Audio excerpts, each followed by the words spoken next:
Welcome back to my channel.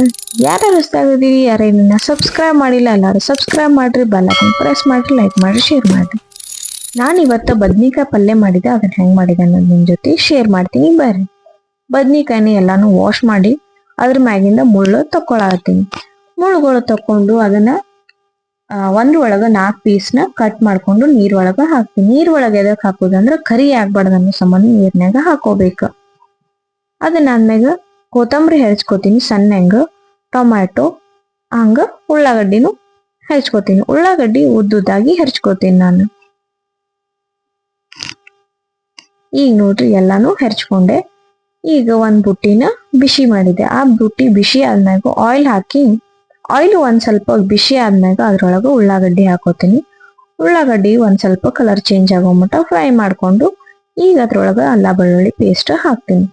ಅಲ್ಲ ಬೆಳ್ಳುಳ್ಳಿ paste ಹಾಕಿ mix ಮಾಡ್ಕೊಂತೀನಿ. ಈಗ ನೋಡ್ರಿ ಇದ್ರದ್ದು ಕಲರ್ ಚೇಂಜ್ ಆಗಿತ್ತು. ಈಗ ಟೊಮ್ಯಾಟೊ ಹಾಕ್ತೀನಿ. ಟೊಮ್ಯಾಟೊ ಮಿಕ್ಸ್ ಮಾಡಿ ಈಗ ಅದ್ರೊಳಗೆ ಸಾಲ್ಟ್ ಹಾಕ್ತೀನಿ. ಸಾಲ್ಟ್ ಹಾಕಿ ಒಂದ್ ಸ್ವಲ್ಪ ಮಿಕ್ಸ್ ಮಾಡಿ ಮುಚ್ಚಿಡ್ತೀನಿ ನಾನು. ಯಾಕಂದ್ರೆ ಟೊಮ್ಯಾಟೊ ಮೆತ್ತಗಾಗಬೇಕು, ಸೊ ಮುಚ್ಚಿಟ್ಟಿನಿ. ಈಗ ನೋಡ್ರಿ ಟೊಮ್ಯಾಟೊ ಮೆತ್ತಗಾಗ್ಯಾವ. ಈಗ ಅದಕ್ಕೆ ಖಾರ, ಉಪ್ಪು ಮತ್ತ ಒಂದ್ ಸ್ವಲ್ಪ ಶೇಂಗಾ ಚಟ್ನಿ ಹಾಕೊಂಡಿನಿ ನಾನು. ಹಾಕೊಂಡು ನೀರ್ ಹಾಕ್ತೀನಿ. ನೀರ್ ಹಾಕಿ ಮತ್ತ ಮುಚ್ಚಿಡ್ತೀನಿ. ಈಗ ನೋಡ್ರಿ ಎಲ್ಲಾ ಸ್ವಲ್ಪ ಎಣ್ಣೆ ಬಿಡಾಕತ್ತಿತ್ತು. ಈಗ ನಾನು ಅವೇನ್ ಕಟ್ ಮಾಡಿದ ಬದ್ನಿಕಾಯಿ ಇತ್ತಲ್ಲ ಆ ಬದ್ನಿಕಾಯಿನ ಹಾಕೋತೀನಿ. ಹಾಕಿ ಮಿಕ್ಸ್ ಮಾಡಿ ಒಂದು ಅರ್ಧ ಗ್ಲಾಸ್ ಅಷ್ಟು ನೀರ್ ಹಾಕಿ ಮುಚ್ಚಿಟ್ಟಿನಿ ನಾನು.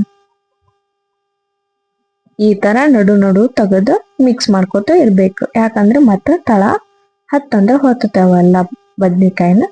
ಸೊ ಮಿಡಲ್ ಮಿಕ್ಸ್ ಮಾಡ್ಬೇಕು. ಹಾಕಿ ಮತ್ತೆ ಮಿಕ್ಸ್ ಮಾಡ್ಬೇಕು. ಬದ್ನಿಕಾಯಿ ಪಲ್ಯ ರೆಡಿ.